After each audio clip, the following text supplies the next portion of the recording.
Israel ने सना में एक प्रिसिजन स्ट्राइक किया है जिसमें हूती प्राइम मिनिस्टर अहमद अल रहावी और उनके सीनियर मिनिस्टर्स मारे गए हैं। हूती रिएक्शन फ़ौरन देते हैं और उनका जवाब सिर्फ बैटलफील्ड पर नहीं बल्कि दुनिया के ट्रेड रूट्स पर होता है।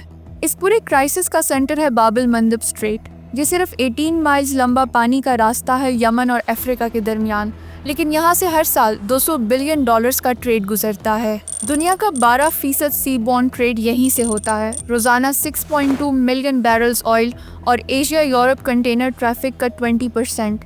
जब हूतीज़ ने यहाँ इजरायली लिंक शिप्स को टारगेट करना शुरू किया तो उन्होंने जियोग्राफी को एक वेपन बना दिया और इसका असर फौरन दिखने लगा। रेड सी ट्रैफिक 30% गिर गई, इंश्योरेंस रेट्स 10 गुना बढ़ गए। बड़ी शिपिंग कंपनीज जैसे मैस्क और MSC ने अपनी ऑपरेशन सस्पेंड करके शिप्स को केप ऑफ गुड होप भेजना शुरू कर दिया, एक रूट जो हर ट्रिप में $1 मिलियन और 2 हफ्ते एक्स्ट्रा लगाता है। सिर्फ एक महीने में 10 बिलियन से ज़्यादा का ट्रेड डाइवर्ट हो चुका है। साउथ एशिया में ऑयल की कीमत 15% बढ़ गई है और मिडिल ईस्ट और अफ्रीका में फूड इंपोर्ट्स महंगा होने का खतरा है।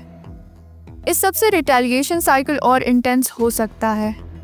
हूतीज़ ने स्कारलेट रे जैसी शिप्स पे हमला किया है और इंश्योरर्स ने रेड सी को हाई रिस्क जोन डिक्लेयर कर दिया है।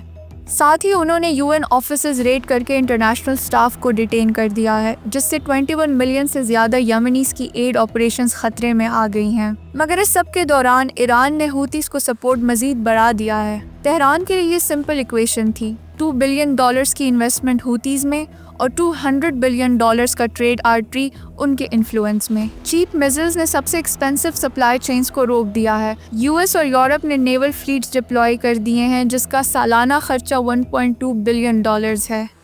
यमन के लिए ये इम्बैलेंस हैरान कुन है। एक मुल्क जिसका GDP सिर्फ $21 बिलियन है, उसने एक ऐसे वाटरवे को कंट्रोल किया है जहाँ से रोज़ $550 मिलियन की ट्रेड गुजरती है। गजा सॉलिडेरिटी के नाम पे शुरू हुआ मूव अब एक लाइव प्रूफ बन गया है कि non state actors global economy को डिस्टर्ब कर सकते हैं। सिर्फ 3 choke points, Suez canal, strait of Hormuz और बाब एल मंदब, दुनिया के 60% सी बॉर्न ट्रेड को कंट्रोल करते हैं।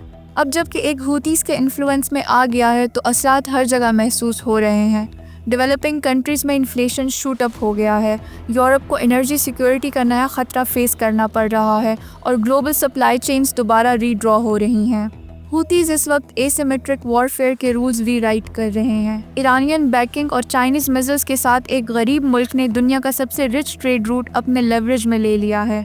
अब सवाल ये नहीं है कि डिस्ट्रप्शन हो सकता है या नहीं, क्योंकि ये साबित हो चुका है। असल सवाल ये है, दुनिया कितना डिस्ट्रप्शन अब्जॉर्ब कर पाएगी उससे पहले कि सिस्टम टूट जाए।